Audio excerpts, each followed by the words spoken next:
So, if you guys have been on the internet recently, you've probably heard of Gail Lewis, which is kind of weird because she's not the typical e-celebrity. Gail is just a normal lady who worked at Walmart. She's not some crazy IRL streamer going around Japan causing trouble. She's not some big Twitch streamer pushing $20 cookies to her fans. She's not out there doing crazy stunts for views, and yet she's more culturally relevant right now than any of those people. She's literally just famous for doing a sign-off over the Walmart intercom on her last day after working there for 10 years. Attention Walmart, this is Gail Lewis, 10-year associate, Morris, Illinois, 844, signing out, good night.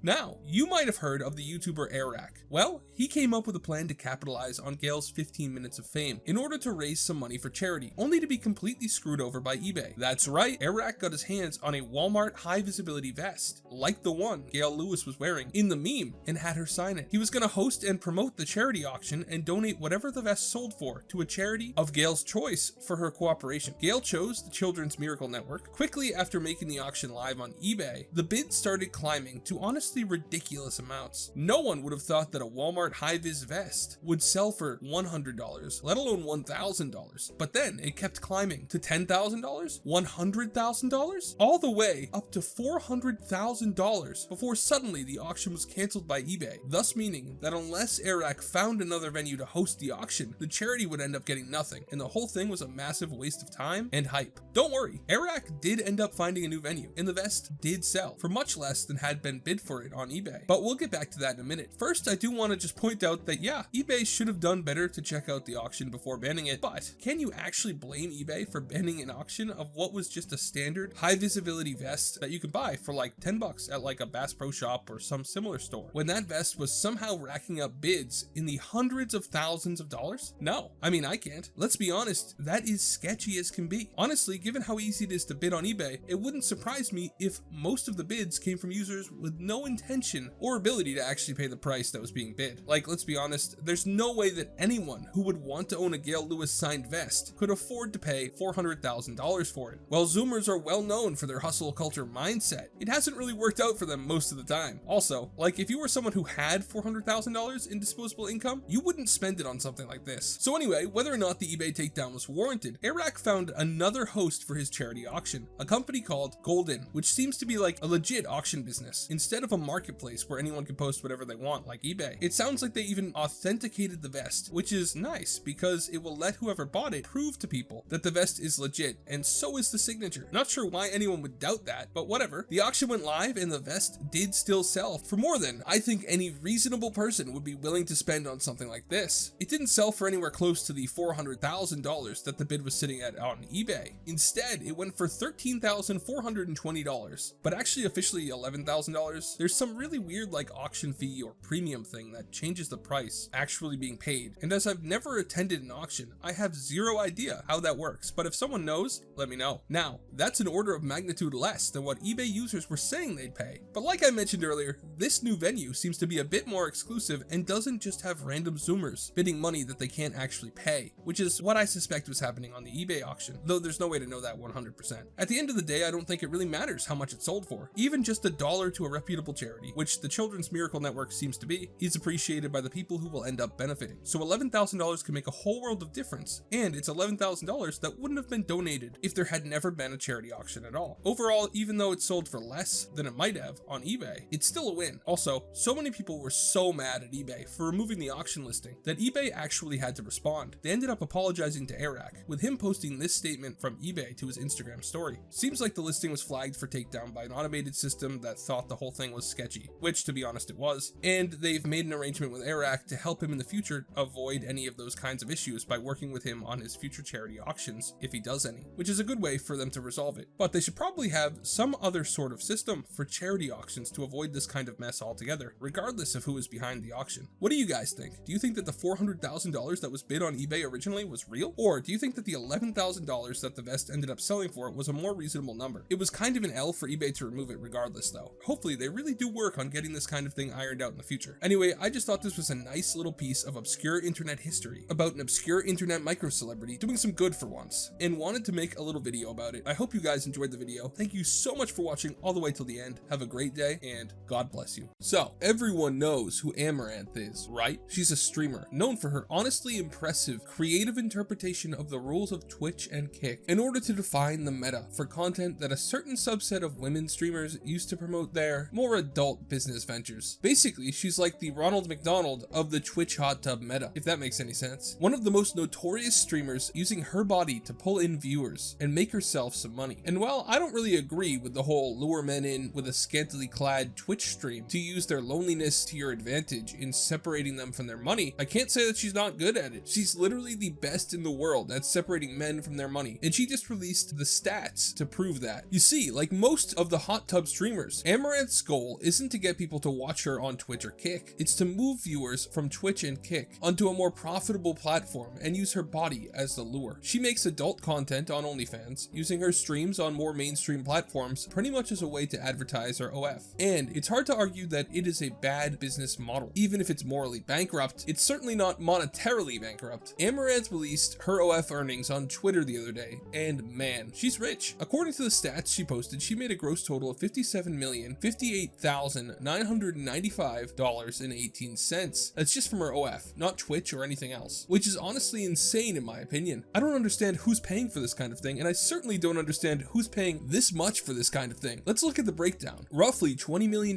from subscriptions, $10 million from tips, a surprising $0 from posts, $26 million from messages, $50,000 from referrals, and $0 from streams, giving her a gross of just over $57 million and a net of $45 million. Oh, and also, as a little flex, she has a current balance on her OnlyFans account of almost $1 million. Now, I don't really understand why anyone pays for content like this, let alone how there could possibly be enough people willing to spend a combined $57 million on this kind of thing. I mean, even just getting 20 million from subscriptions is impressive, considering that seems to be like the base thing you need for access to her photos and whatnot. She's attractive, don't get me wrong, but I don't understand how she differs enough from the other people in her area of expertise to warrant being in the top 0.01% of people on the entire website. Like, what's she doing that you can't get for free elsewhere? My assumption is that it has to do with her expertly using parasocial relationships to her benefit. Parasocial relationships are basically one-sided relationships that people have with a celebrity, or more common nowadays, an internet personality. They can range from just considering the person on the other side of a screen a friendly face, or even considering them your actual friend, to the more creepy end of the spectrum. When you believe that you're truly in love with someone that you've never met, it usually ends badly because people are almost always different from how they choose to portray themselves, which can be pretty upsetting to someone who had an extreme parasocial relationship with a celebrity they end up meeting at some point in their life. In the old days, basically Elvis was the king of parasocial relationships, having girls fawn over him to the point he's still remembered very, very fondly by older ladies to this day. So it's kind of interesting that Amouranth has kind of flipped the script, being the most popular parasocial icon on OF, but I assume being incredibly popular with the guys, whereas not too long ago it was more common for women to find themselves in a parasocial relationship with someone like Elvis. And I mean, all the evidence I need to back up my parasocial theory was provided in the earnings breakdown she posted. She made roughly $16 million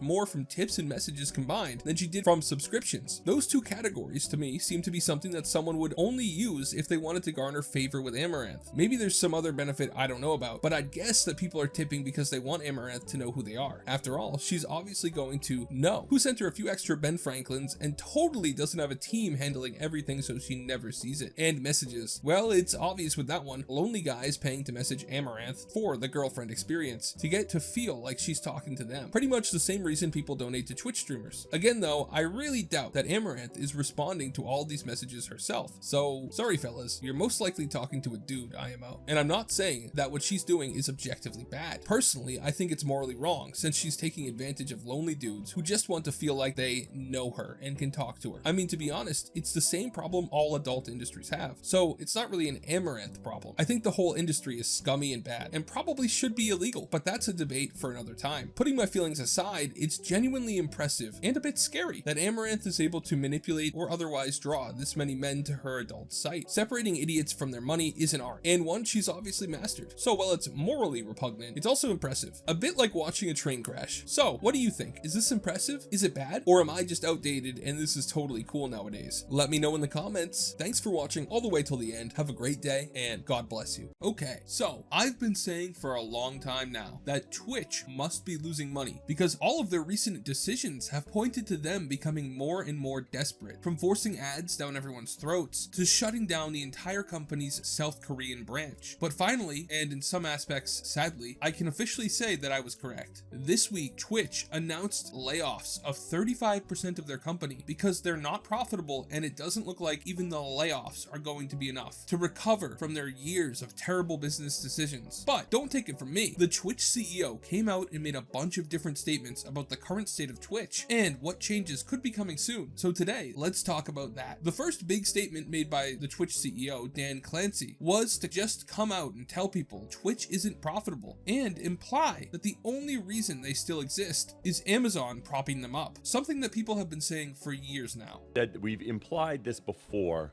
where we say we need to run it sustainably, but I'll be blunt, we aren't profitable at this point. Amazon has been extremely supportive of Twitch, and a big thing for being sustainable over time is ensuring that we don't lose money. And that's a big part of my job because that's going to be what makes sure we can be here for a long term. Now, the sad part of that statement is that it means that they had to lay off 35% of their workers. An unprofitable business can't run forever, and I do think that it's pretty clear they've tried to do a lot in order to not have to cut staff. But most of their obvious schemes to increase profit basically backfired and made the community mad. So this is the next step. I didn't think we'd see layoffs in the American branch so soon after Twitch South Korea shut down, but I guess they must really be in a bind and are trying to cut out as much as possible as soon as possible. It's always been known that Amazon must provide some financial help to Twitch, with most people assuming that the vast majority of that comes from reduced hosting costs. But it seems like they may be more involved in the funding than anyone thought. What's interesting about that is that at any point, Amazon can just pull the plug and let Twitch die off. I mean, it wouldn't be the first time a company did that kind of thing to their massive game streaming investment. Anyone remember Microsoft's Mixer? That thing went the way of the dinosaurs so quickly it almost gave me whiplash. Now, the Twitch CEO did address this, since it's obviously a huge concern and one that could drive users to competitors. After all, who would want to build an audience on a doomed platform? But he said that Amazon has no plans to stop helping Twitch. Gonna just ask, is Twitch currently at risk of getting the axe by Amazon? And the answer is emphatically no, not at all. Amazon is very bullish on Twitch.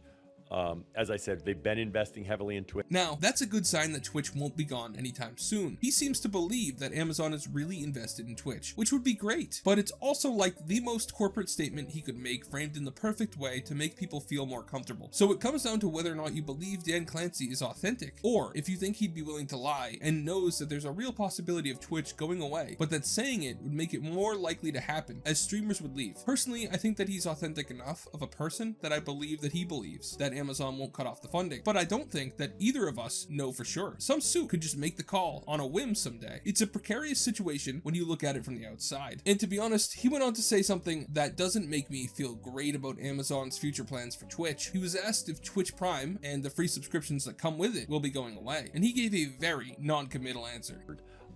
Prime is a critical program for many streamers. We've already been looking across the company in terms of how to set us up for the long term. I think we will continue to evolve different aspects of our program, because part of what I'm trying to do is get us into a framework that can live over a long time. The size of the company is one of those things that gets us to the right size for the longer period of time. When we did Partner Plus, we structured that so that we could continue to move that threshold.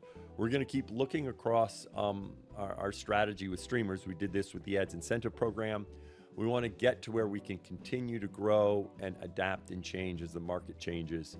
And so there may be other changes, but I will tell you, Prime is an important part for our viewers and our creators. So it's important for us to make sure Prime still exists in some way.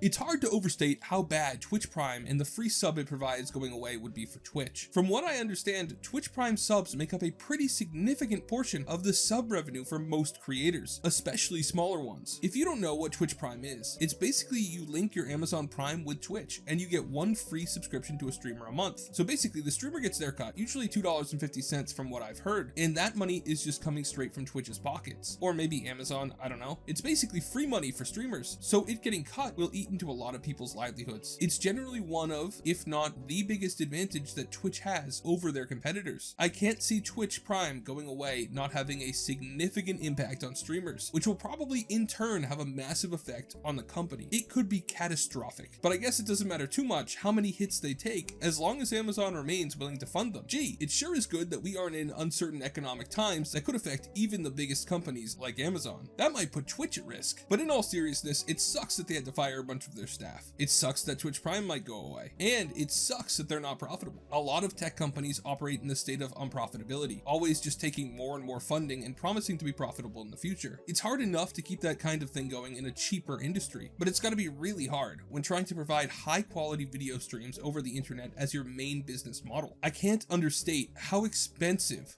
content delivery like that can be. Also, I want to take a second to say that I appreciate Dan's willingness to put statements out and talk about these things. It can't be easy to run an unprofitable business, to have to make hard decisions, and know that they will be unpopular with the community. So still facing the community while doing all of that is cool. I wish more CEOs were open like that, but at the same time I can understand why usually they try to stay quiet. I mean, even in this video, I've talked about how his ambiguous wording could mean something that's potentially different from what he said. So I don't know if it's the best idea from a business perspective, but it is a decent idea in my opinion, and at least makes Twitch less of a corporate faceless machine and allows people to have a face and someone to turn to with their questions. What do you guys think? How bad do you guys think things are at Twitch? How long do you think Amazon will keep helping out? Do you see Twitch going away in the next few years? I can definitely see the possibility, but who knows? I mean, it's entirely possible that at some point Amazon gets fed up and just sells Twitch to another company, maybe even Kick. Now that would be ironic. Anyway, thank you so much for watching. Have a great day and God bless you.